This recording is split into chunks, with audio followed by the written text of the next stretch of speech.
Kids, am I right? You guys want to tell them what happened? I kicked him off my bed, and then he had hit the ground. And then he had a thing, like a little table thing. So I fell off the bed. The thing was like the table was here. So then the controller just went like boom, right across there, and it busted.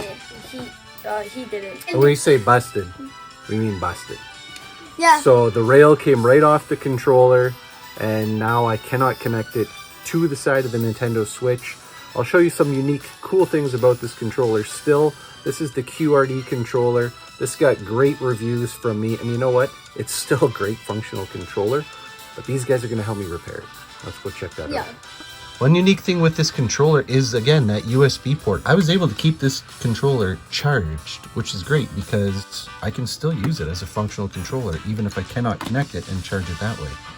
A very nice perk versus a Joy-Con. So, keeping in mind that if this is still paired, I can still get it to connect to the Nintendo Switch. I still have my L and R here, just these little dots. That's, of course, that reset button in the middle there. And as you can see, it's still functional. In fact, here, system settings, controllers and settings, and test input devices. I can go to buttons, and you can see here, so I got that SL, the SR button, ZR, R, X, Y, A, B, and I can show you the stick on another function there, but again, it all works.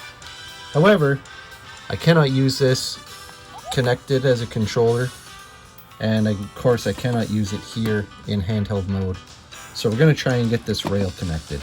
When this ripped out, it pulled out the sensor here, which of course is for the charging, and this SR button popped out, so we will slide that back in place. There was these other little tabs and broken pieces that came out. They're not going to be salvageable here, but in the end, I think we're going to be okay.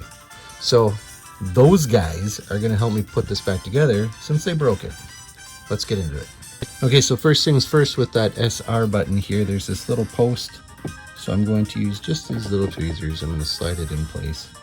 That little circle goes right over top, and just like that, it's ready to go.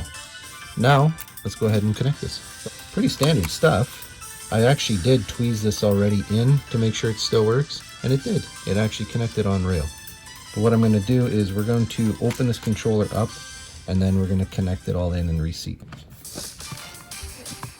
it should be measured there, so you can lift it up. There you go.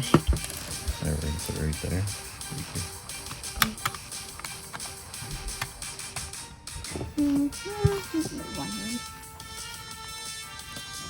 Okay, good. Now in here. Okay. Same thing. And this, by the way, this is not fast. Okay.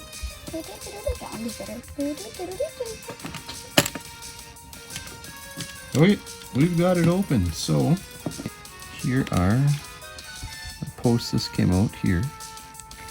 That's just going to seat right back down. Again, connect there, and that's just for the two buttons here, one of our mode and our vibration buttons. There's our battery. This, of course, is our R button that just slid off when we opened the controller up. Okay, so the obvious issue is this came undone, so we're going to slide this piece right back in. The ribbon, easier, of course, to probably use these pliers.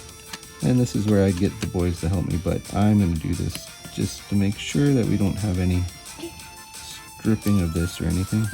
Okay, so you can see this one circle here. We're going to connect it right on that pillar right there. And that's going to be kind of what helps anchor this in place.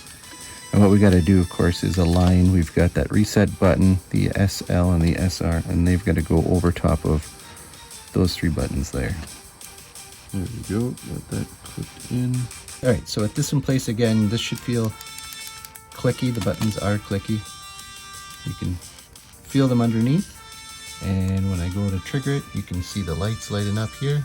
Okay, now on the other side here, again, because this is a controller with various modes for programming, mapping, and with vibration, these buttons are tending to pop out. This one up here that keeps popping out, that's actually going to be that Joy-Con release button. So this one here actually has an indentation, so it only fits one way. And you can see at the top here, the flat end is going to be what presses down on that little lever there in order to release the Joy-Con. Again, my R keeps sliding out of here, so we're going to put it back in once again. Alright, and now what we got to do is marry the two back together. Just like that.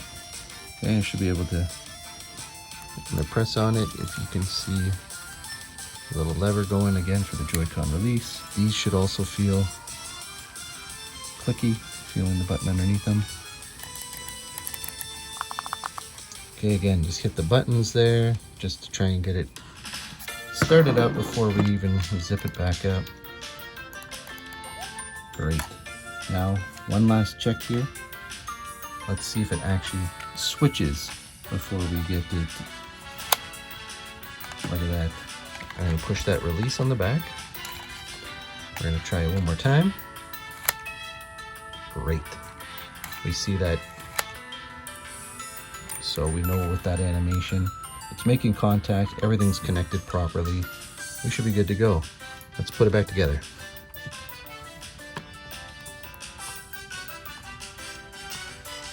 So tiny.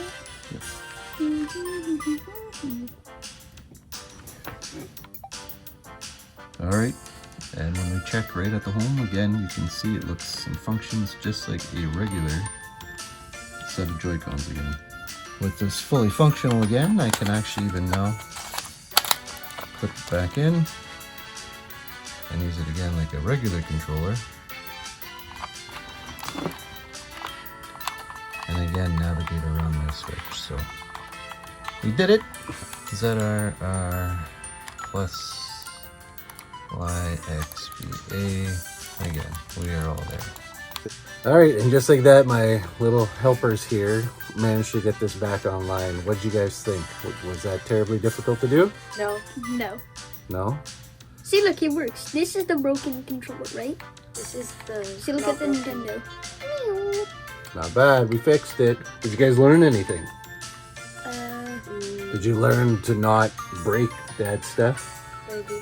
he pushed me off his bed. He We'll jumped learn off my bed. excuses. Awesome, Kirby. We'll learn a lot more than that off camera, I assure you. Thanks for watching A-Sven-gers. It's me, Svenny McG. Little Mac Mac and Cheese. It says it right here. Svenny McJr. Alright, thanks again for watching. Hope you take care and be good to each other. Bye now. See, now little Mac McG can play in peace.